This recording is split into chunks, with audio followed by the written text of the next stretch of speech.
Wow, can you believe it's been 35 years since this film came out? What happens when a hard edged cop goes undercover as a teacher to a bunch of little tykes in order to get the goods on a brutal drug lord while at the same time protecting the man's young son? Easy, you've got this film right here with Arnold Schwarzenegger himself. Here's my review of Kindergarten Cop. This is Big D's Entertainment Rankings and Reviews.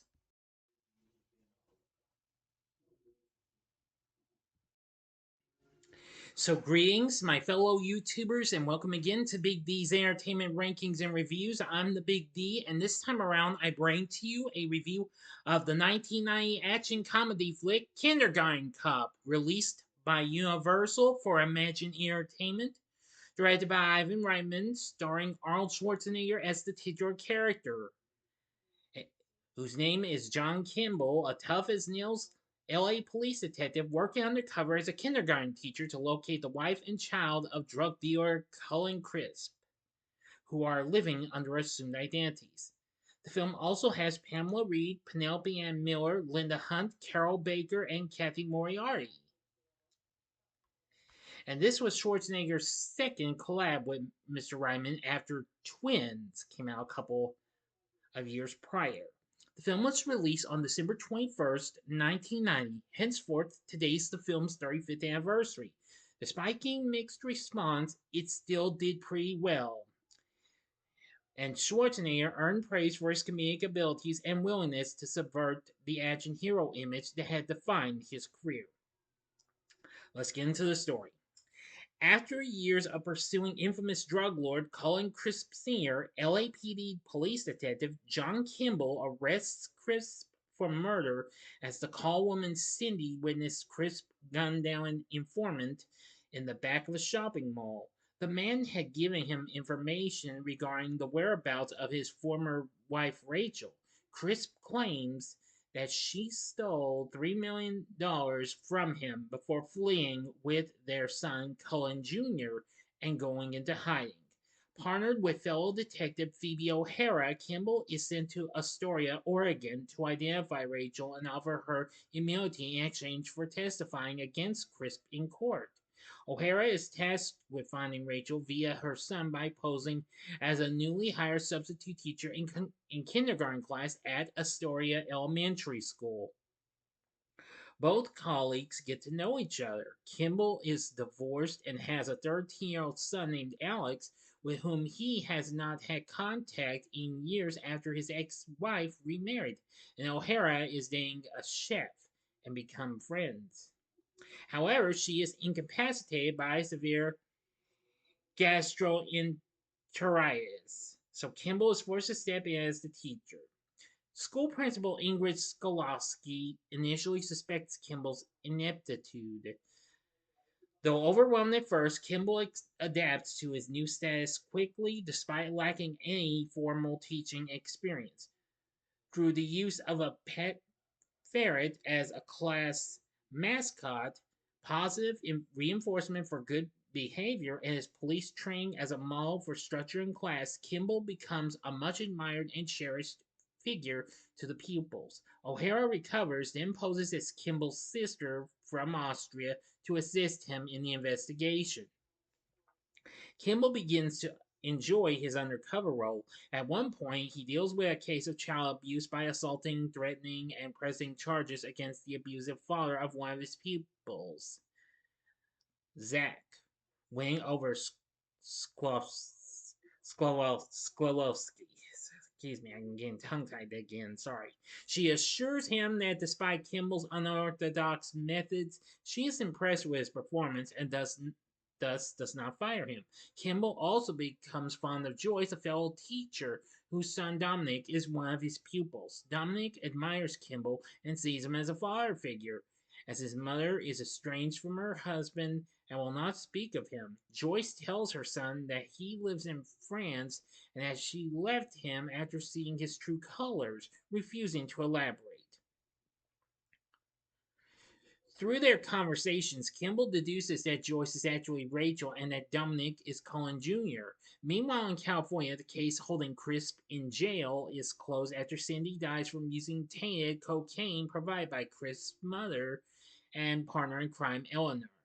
With no witness and no other existing evidence, Crisp is subsequently released and travels to Astoria with Eleanor to search for his son.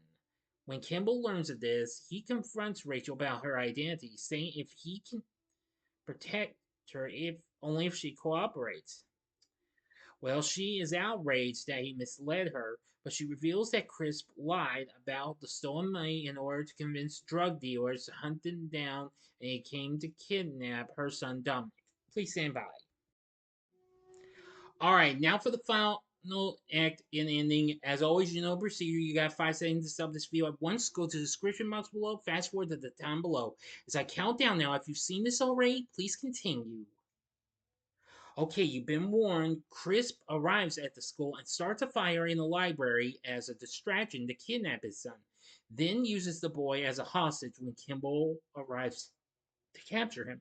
Just as Crisp declares his intentions and prepares to shoot Kimball, the latter's ferret, which was hiding in Dominic's sweater, bites Crisp in the neck, allowing Dominic to escape. In pain, Crisp shoots Kimball in the leg, and in response, Kimball shoots Crisp 3 times in the chest, killing him instantly. Outside, Eleanor strikes O'Hara with her car and runs inside the school. She discovers her son's dead body, but she shoots Kimball in the shoulder and demands he tell her where her grandson is. But at the last second, O'Hara appears and knocks Eleanor unconscious with a baseball bat. Eleanor is then arrested by the police, and the unconscious Kimball is hospitalized, much to the sadness of the children, alongside O'Hara, both of them going on to make a full recovery. O'Hara returns to the LAPD while Kimball decides to resign and stay in Astoria, becoming a full-time kindergarten teacher at the school. Joyce joins him, and they share a kiss as everyone cheers. End of story. So what did I think of Kindergarten Cop? I gotta say, it's a pretty fun film. I gotta say, this is one of my favorite Schwarzenegger films, and I really did enjoy it. It is just so much fun. Upon its release, despite it lost to Home Alone, which was still the top film, yes, it remained locked in behind that for going into early 1990, going to January 8th of 1991. The film still did pretty well. It went on to make $202 million worldwide on its $26 million budget. The film's reviews were mixed, as Rotten Tomatoes has a score of 54, saying Schwarzenegger substitutes his action brio with some refreshingly adept comedic timing, but the film is too grim for children and too cloying for adults. Well, that may be, but it still proved to be fun. Metacritic has a score of 61. Audiences polled by CinemaScore gave it an A minus. The New York Times' Karen James said, like Twins, which was also directed by Ivan Reitman, nothing in the film is as funny as the idea of it. Empire's Kim Newman wrote, with a heart of purest mush, the film still manages to be generally entertaining. Give it 3 out of 5 stars. Entertainment Weekly had a review at the time of the release and notes that the movie never quite gels and is not going to generate quite the mega hit business that producers are counting on, giving it a C grade. Roger Ebert said the film is made up of 2 parts that shouldn't fit, but somehow they do. Make it a slick entertainment out of the improbable, the impossible, and Arnold Schwarzenegger, and awarded 3 stars.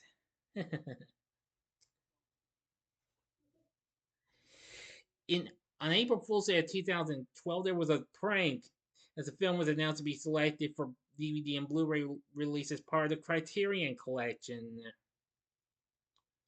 which of course that's the video distribution company dedicated to the release of important classic and contemporary films. It was said to be selected as important in part because of its genre revisionist use of both the policier and family comedy genres as the same film. It did, however, get released, but not by Criterion, on July 1st, a couple of years later, on Blu ray. Just last January which is January of 2024, Kino Lorber released the film on 4K UHD. Anyway, the film still proved to have a lot of fun and humor and a lot of action in it. 25 and a half years later after its release, the film got a direct-to-video sequel in the form of Kindergarten Cop 2 with Dolph Lundgren, which I haven't seen, but I know of it. If I do happen to look into it, mind you, I will try and look into it and review that sometime. Okay? But anyway, I must admit, this is really good. With this being directed by the late great Ivan Reitman, whom had already had success with films like Meatballs, Stripes, and the Ghostbusters movies, he just proved to be a pretty good director for this here film. Yep, I have to admit, a real good experience. Anyway, now the score was composed by Randy Edelman, who absolutely did an amazing job. Ivan Reitman also was the producer of the film, co-producing it with Brian Grazer, as this was produced by his Imagine Entertainment production company. So the music's pretty good. Edelman did a pretty good job with the score. For the cast, we have Arnold Schwarzenegger as John Kimball. He's absolutely really good in his performance. Absolutely incredible. Boy, as everybody gets loud, the kids get loud in one scene. He's like, "Shut up! Shut up! Shut up!" and all that. So that was a classic right there. Penelope Ann Miller played the character Joyce, aka Rachel Crisp. Good. Pamela Reed as Phoebe O'Hara. She was good. Linda Hunt played Miss Glowalski. Very good. Richard Tyson played Cullen Sr. Carol Baker played Eleanor. Good. And Cathy Moriarty played Jillian.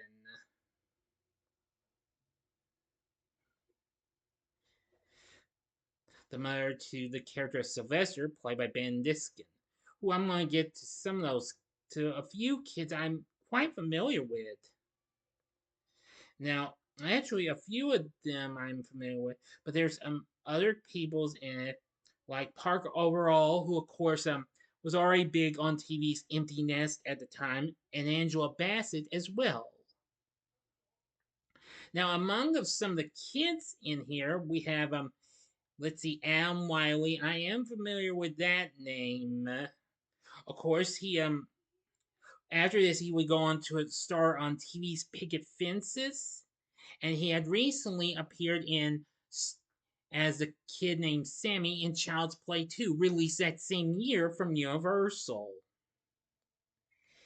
He also went on to do let's see, the voices of the young Prince Derek in The Swan Princess and David in All Dogs Go to Heaven too.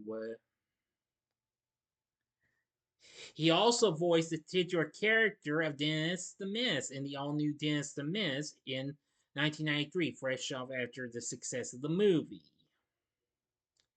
And he lent his voice to numerous other cartoons. But there's so many to mention though, but yes, that's him alright. Another kid that's in here is, let's see here, somewhere. Aha, Miko Hughes, who a year prior played young Gage Creed in the original Pet Sematary. He also appeared in some episodes of Full House.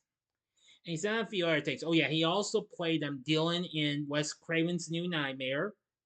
Very good. And there's even young Sarah Rose Carr, who went on to play the youngest of the Newton kids in Beethoven, another film from Universal, which I believe Ivan Reitman was a producer for. Yes, I'm almost sure of it. But I might be wrong. Apologies if I was wrong. But I've got to say, Kindergarten Cop is exceptionally very funny and cool and action packed. So would I recommend it? I would say sure, go ahead. If you're a die-hard Schwarzenegger fan, then you need to check this one out. It's worth looking into. So, what did you think of Kindergarten Cop? Let me know in the comments section below. If you like this video, click the like button, subscribe, and be a part of the Big D Nation. Continue to help support my channel. You know the rest. Click the bell to be notified for more. And also, thank you for helping me reach 100, well, 1,100 subscribers. Thank you. Keep it up, everyone. Anyway, join me next time when I bring to you another anniversary review, and it'll be on The Family Man with Nicolas Cage. So if you like this, you may want to check out some of these other vids with Schwarzenegger.